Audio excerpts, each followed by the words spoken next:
रणधीर चौहान जी क्या कहेंगे? आज देख रहे हैं हम दिल्ली के जंतर मंतर पे जिस तरह आपके पार्टी के कार्यकर्ता और पदाधिकारी पहुंचे, क्या मांग है और किससे मांग है? देखिए, मांग हमने पहले ही बता दिया। हम इस देश में जाति उन्मूलन कानून की मांग को लेकर पूरे देश में कार्यक्रम चलाए हुए हैं और जब तक कास्ट एबोलिशन एक्ट नहीं बन जाता तब तक हमारा ये संघर्ष जारी रहेगा। हम इस देश में जातियों की समाप्ति चाहते हैं, जैसा कि भारत के संविधान में निहित है। जब हम भारत के लोग हैं तो हम जातियों में बिखरे हुए लोग क्यों हैं?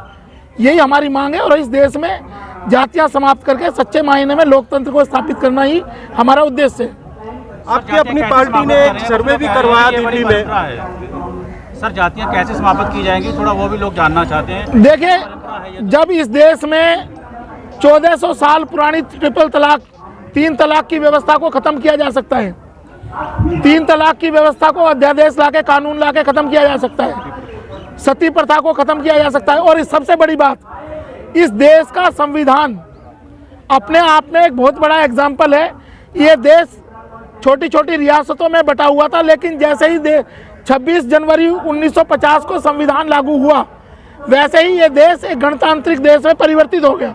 सारी व्यवस्थाएं चरमरा कर समाप्त होगी। तो ऐसे ही कास्ट एबोलिशन एक्ट आएगा तो सारी जातियां समाप्त हो जाएंगी। कहा जाता है कि जाति है वो जाति नहीं, आपके इसके बाद जाति है जो वो जाति नहीं। वो इसलिए नहीं जाती कि लोगों के दिमाग में जो चलाने वाले लोग हैं, प्रशासन पे जो लोग बैठे हुए हैं, उन्होंने अपना वर्चस्व बनाया हुआ है। वो अपना वर्चस्व को तोड़ने के लिए जाति उन्मूलन को नहीं लाना चाहते। और कोई भी जो पार्टियां, चाहे वो दलित के नाम पे राजनीति करती है या ओबीसी के नाम पे या एसटी के नाम पे, आज तक संसद में किसी भी पार्टी ने कास्ट एबोलिशन एक्ट की मांग नहीं की है। और हम इनको मजबूर कर देंगे कि ये जाति उन्मूलन की बात संसद में उठाएं। आप अकेले मांग कर रहे हैं, क्या लगता है ये लड़ाई लंबी हो सकती है? इस देश में जिन लोगों ने भी संघर्ष किया वो अकेले ही थे, चाहे वो महात्मा ज्योतिबा राव फुले रहे हैं या छत्रपति साहू जी महाराज रहे हैं या डॉक्टर अंबेडकर रहे हैं या और बहुत सारे महापुरुष हुए हैं इस देश में, गुरु नानक जी रहे हैं, कबीरदास रहे हैं। सभी लोगों ने संघर्ष किया है, अकेले ही थे वो लोग, उनके साथ भीड़ नहीं थी। आपने एक ऐसा मुद्दा छेड़ा है जो आप टारगेट भी बन सकते हैं अन्य पार्टियों के। टारगेट ऐसा है, जहाँ जिस दिन हम लोग जन्म लेते हैं और जन्म के आधारित व्यवस्था में जन्म ले लेते हैं जाति में, हम तो उसी दिन से टारगेट हैं। हमें ऐसे इन चीज़ों से डर नहीं लगता किसी चीज़ से।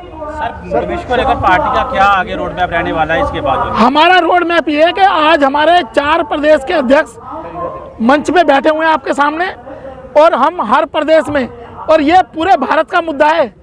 जाति किसी एक राज्य का मुद्दा नहीं है, पूरे भारत का मुद्दा है। आप कन्याकुमारी केरल से लेके और जम्मू कश्मीर तक जाएंगे, सभी जगह जातियां एग्जिस्ट करती हैं। ये पूरे देश का मुद्दा है, राष्ट्रीय मुद्दा है, और इस पे हर राज्य में हम संघर्ष करेंगे। हमने ज्ञापन इसीलिए दिए सभी राज्यपालों को कि इस देश में जाति उन्मूलन कानून लाया जाए। जिस तरीके से अन्य पार्टियां जो है जातिवाद की राजनीति करती है, क्या आपकी अपनी पार्टी भी कुछ ऐसा कर रही है? इस देश में दो ही तरह के लोग रहेंगे। एक वो जो जातियों पे गर्व करते हैं, एक वो लोग जो जातियों के शोषण का शिकार हैं। और जो जातियों के शोषण का शिकार है उनकी संख्या ज़्यादा है। वो लगभग 80 से 90% लोग हैं जो जातियों के नाम पे जिनका शोषण हो रहा है। ऐसा वो लोगों की संख्या ज़्यादा है तो सत्ता में वही लोग आएंगे और हमें इनसे डरने की जरूरत नहीं है। वोट बैंक है वो जाति पे बटा हुआ है। तमाम मीडिया आपके समक्ष है, क्या 2024 में वोट की चोट के लिए अपील करेंगे?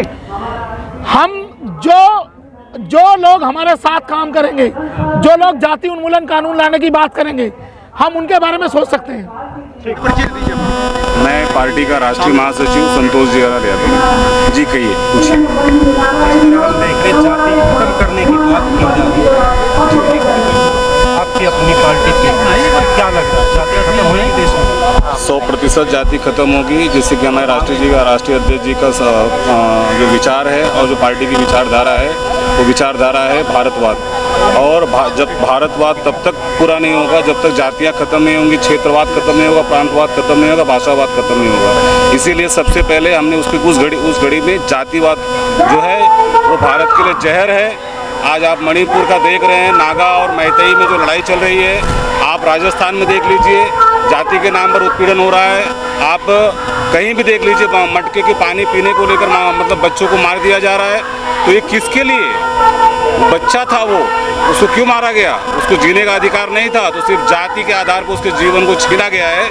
और जब तक हमारी पार्टी इस मुहिम को और कानून बिल पास नहीं करा लेगी, तब तक हाथ पे हाथ धर के हम नहीं बैठेंगे और हम इसके लिए सड़क से लेकर हर जगह तक आंदोलन करेंगे। वोट बैंक की जो राजनीति है वो जाति पे ही बटी हुई है, उसी पर आधारित है। इसको लेकर के आप क्या करेंगे?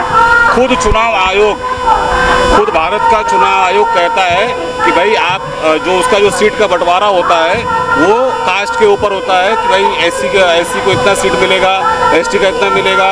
जब मैं खुद चुनाव जिला पंचायत का लड़ने गया, उस चुनाव के रिटर्निंग ऑफिसर ने कहा कि आप ओबीसी में आते हैं, जब तक आप ओबीसी का सर्टिफिकेट नहीं बनाएंगे तब तक हम आपको टिकट फॉर्म नहीं देंगे। तो आरक्षण आगे आएगा ना फिर? जी, आरक्षण आगे आएगा फिर। आप देखिए ऐसा है, हम चाहते हैं कि आप क्लियर करिए, आप एकदम साफ क्लियर करिए कि भाई पहले हमारी जो मांग है, जाति है, जातिवाद का जो जहर है, जिसके ऊपर हमारी जो पूरी जनता है, बालक है, महिला है, उत्पीड़न हो रहा है। आज आप नहीं देख रहे हैं, नंगे घुमाई जा रही है हमारी बहनें बेटे, हमारी जो बहनें बेटियां हैं वो जो नंगी घुमाई जा रही हैं, वो किसके ऊपर घुमाई जा रही हैं? जातियों के ऊपर घुमाई जा रही हैं। लेकिन कई पार्टी का वोट बैंक तो जाति पे आधारित है। देखिए उनका जो है वो जो दूषित मानसिकता है।